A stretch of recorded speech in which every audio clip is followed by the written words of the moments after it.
So, you're playing modded Minecraft on 1.16. Yay! And thermal's back! Yay! But unfortunately, no igneous extruder. Sad. But that's not a problem, because we got create. So I wanted to have a good source of cobblestone. Certainly it's useful for building structures and pathways in the nether because of its explosive resistance. Generally good to have a load of it around. Also with create you can actually, from cobblestone you can get gravel, and from gravel you can get either iron or gold eventually. So actually you can get a source of iron from cobblestone as well. So it's good to have a good source of it. I've seen some cobblestone generator designs around, but I didn't like them, so I built my own one. And in this video, I'll show you how to make it. So the first step is going to be prep. You need to work out the space you're going to need for this. So 5 high, that's kind of completely undisputable. It's 5 blocks high, that's it. The area it takes up is a bit kind of different, so if you could do it out in the open, I suggest allow for 7 blocks on the x-axis and 7 blocks on the z-axis. What I've done here though is basically most of it only takes up 3 by 3. On top of that though, you are going to need space here for the water, so that's like 1 extra out this way. And you also need to bear in mind you need to contain it on all sides, so that's what this wall is and what these are here for. The second consideration is the components we'll need. Most of this is pretty straightforward. Of course, buckets of lava, buckets of water, really easy. Like a chest, pretty straightforward.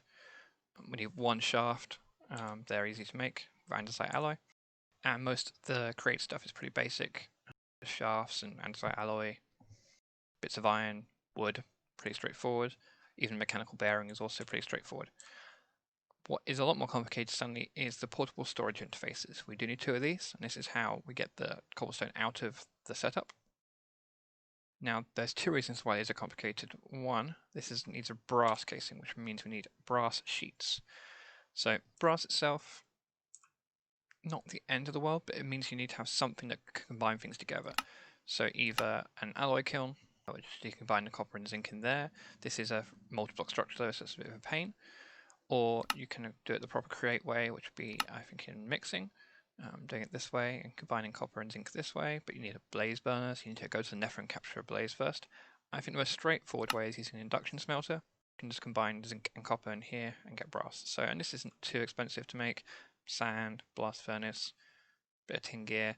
Most difficult bit is you do need invar for that, I think. Yeah, the invar gear. So you need 8 invar, which is not nothing, but so this isn't like super early game, but it's not too bad. The other bit that's difficult is on the other side. This andesite funnel requires dried kelp. So you need to find an ocean. Once you find an ocean, kelp is super abundant. Nature's compass, yeah, and this will show you any biome you want. So I needed a coal biome, and so that found me that. And on the way there, I found an ocean. The steel fence is what I'm using as the kind of shaft down the middle, but you can use 3 blocks of basically anything for that. It's just, again, a cosmetic choice. I do use 4 stone. This is going to be where the stone will be made. We're going to put this here as a kind of stopgap. Of course, we need an output. I can use oak drawers here, and I've got a couple of upgrades ready, so that will basically be able to take a lot of cobblestone. Now, the order you do things in isn't very strict, because, however, I'm doing it this way and I'm kind of got all this walls already in place around the area. The easiest way is going to be doing the water first. So I'm going to go water, put down one of these stone.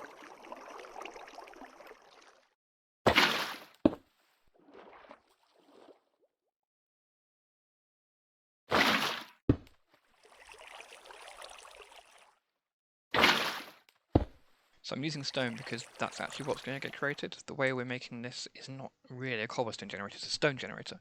But because the drills don't have silk touch, we're going to end up with cobblestone anyway, so it doesn't really make a difference.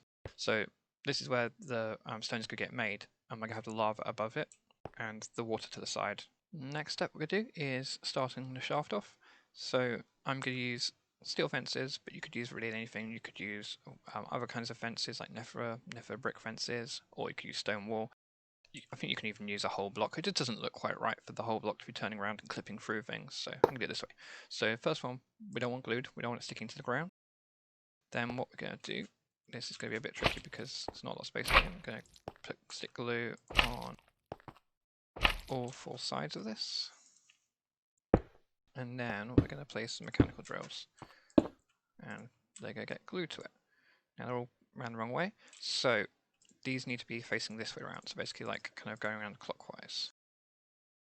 That's because the way it's going to be geared. We don't want to have to use a gearbox to change it all around, so let's get it right in the first place, and we don't have to worry about it. And we're kind of sorted. We can carry on up by going this. So it's starting to come along. Next step, this is made a lot easier because I've got the ceiling here, is I'm going to stick a small cog up here. Then I can stick a large cogwheel up there, which is why I've got that cut out, just to make it look a bit more pretty. Now we still need to jump up here though, because we need to put some super glue on top here. There you go, got there.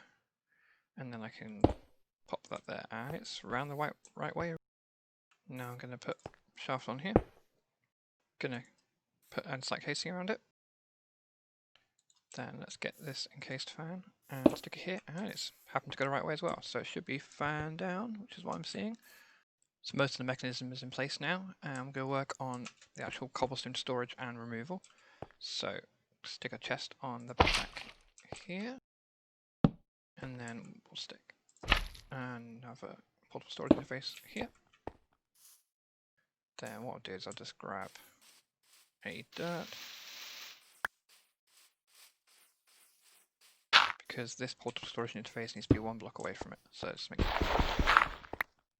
can be 2 blocks away, but we're going to have it at 1. So unfortunately floating in the air, it's not super pretty, but hey.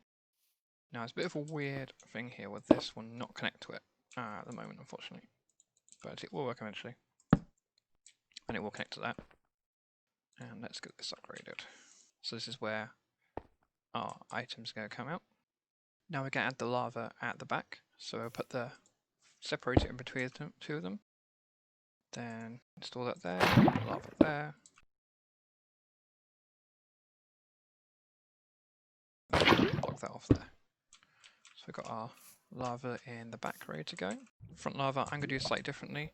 Again, you could just put another block here. I want to put a trapdoor. So we're going to stick the lava here, then stick the trapdoor here. And so we can do the lava on the other side.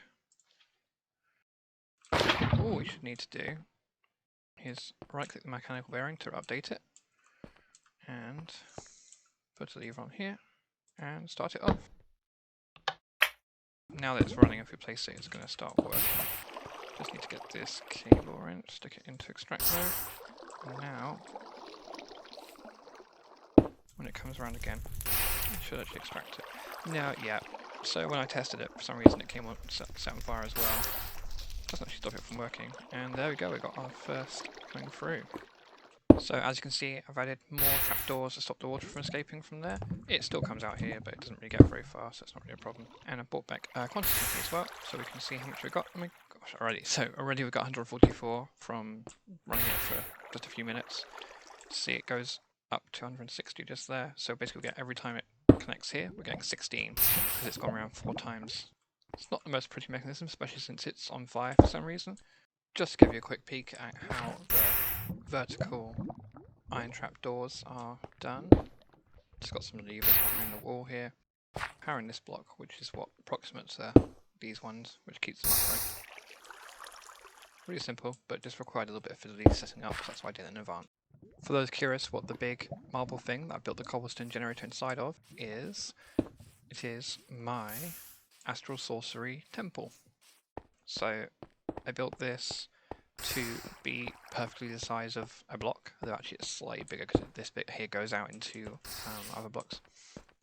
And I'm chunk loading it for the sake of collecting starlight, so I thought I might as well stick this underneath it since it's chunk loaded anyway, saves loading extra chunks, so that's what that's all about. Here's the first cobblestone generator design I came up with.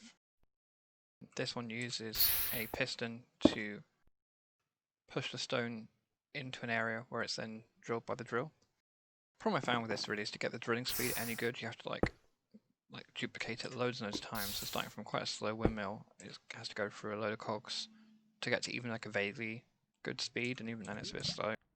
An advantage I did find though is actually if you look carefully on the back push, there you go, the piston actually breaks a block. So actually every push to the piston there and back, you're actually getting 2 blocks created. But you have to set the clock and get it muck around with like redstone timing and stuff like that to get it timing right. Whereas with the system I've developed now, it just works perfectly at a speed of 8 RPM. This is all just a bit janky. This is the first incarnation of this system. As you can see, it's actually powered and spun from below. And also it looks like I briefly tried using a storage drawer instead of a chest, but unfortunately it doesn't work. And I also tried pulling it out via pipes and stuff, but again that doesn't work. And the issue with this is the water flows into the middle every time, no matter what you make this block out of, and it just makes a bit of a mess. Also it's on fire, just to see like the other one. This one as well, see I used iron bars to keep the lava enclosed instead of everything. It just ends up really messy this way. Also, you totally don't need a gap here. So, as you see in the final version, I put the drills right next to the thing. Then this is a slightly more advanced version. This is basically what I ended up building. So as you see, I built it on a platform originally because I was intending to power it from underneath before I changed it to a system where it's getting powered from the top and using the lava itself that's there to power it.